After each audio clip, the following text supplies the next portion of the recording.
Hello, welcome to the programme. I'm Tom Bell. Now, 23 years ago this week, Ukraine signed the Budapest Memorandum, leading to the dismantlement of its nuclear arsenal. Then Ukraine's President Leonid Kuchma warned about the potential.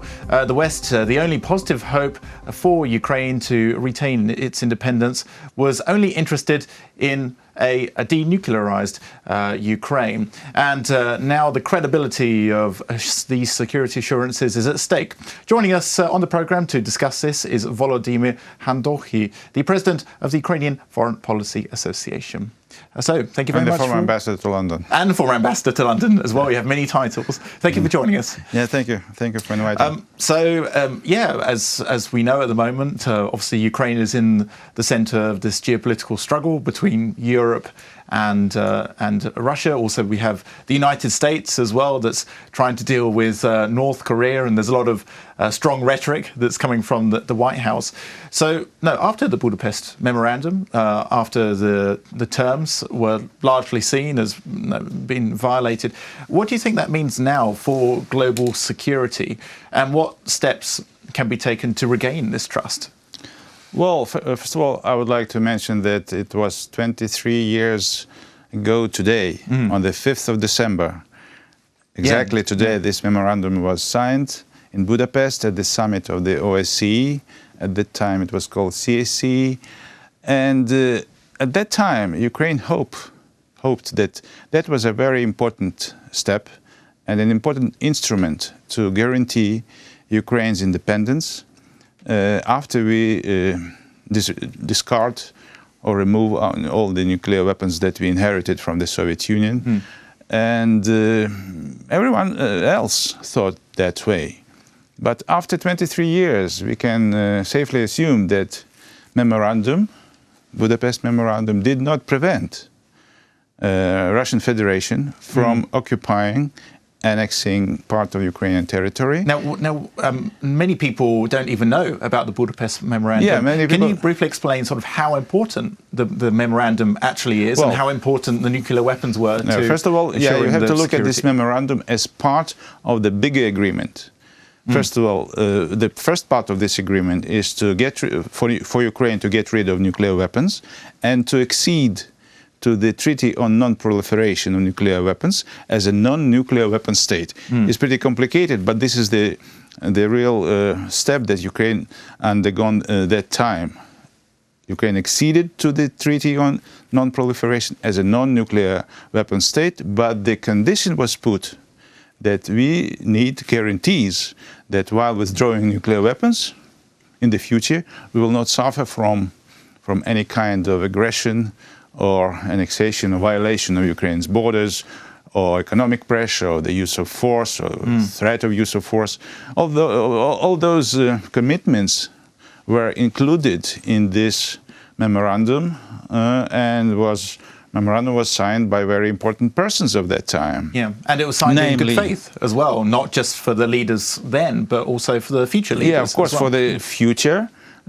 Of course, it was had to follow by all the succeeding leaders. But how important were the nuclear weapons, in your opinion, to ensuring the security and you could say territorial integrity of Ukraine? Yeah, well, it's a big question. It's a very good question, whether or not Ukraine had to go on with the nuclear weapons or Ukraine had to really withdraw. My opinion is that we did not have neither technical capacity of maintaining these nuclear weapons, which really belong to the Soviet Union, and all the facilities, factories that really produced and then maintain the weapons were in Russia. So we did not have, first of all, technical capacity of going on with the nuclear weapons. Second of all, we didn't have financial resources to maintain nuclear. It's a very expensive exercise to have nuclear weapons. Yeah. So the step that was made was correct. I think it was a correct step to get rid of nuclear weapons. But given the fact that later on our country was our country today is in a condition that we are experiencing foreign occupation and annexation, one could think twice now, retrospectively.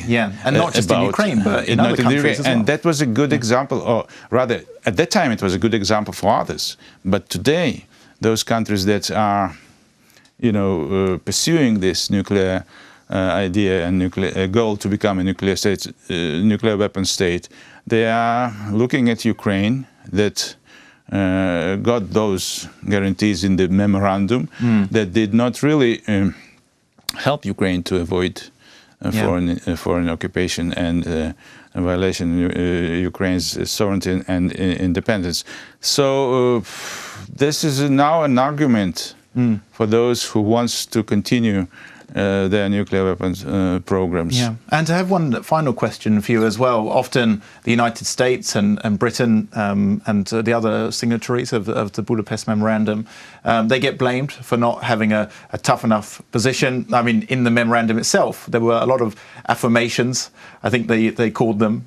I don't know if they were, it depends how you interpreted them exactly. But what more could have been done and what more should be done now to ensure the security of Ukraine? Do you think these affirmations were enough, or do you think it was sort of ignorance on the side of Britain and the US that they agreed to this deal and would cope with the consequences? Well, it's a question of political will. I mean, if you look into this memorandum and the affirmation, or rather the commitments that were undertaken to respect the independence and sovereignty and the existing borders of Ukraine, those signatories took upon themselves commitment, I repeat, to respect the independence and sovereignty and existing borders of Ukraine. Now we have to ask Russia, did they live up to the commitment that they have undertaken 23 years ago? But was it because there were no consequences written into this agreement that Russia violated it? Well, no agreement, no, let's say, piece of paper will be enough for the violator. Or for our aggressor. Well, we have sanctions now, for example, which are linked to the Minsk Agreement. Then comes in place sanctions. If someone violates the international agreement, she or this country has to face sanctions, at least. Okay, all right. Well, thank you very much for coming into our studio and talking about this on this very important anniversary. Thank you. Thank you. Joining us in the studio today on Head to Head was Volodymyr Khandohiy, the president of the Ukrainian Foreign Policy Association. You're watching UATV.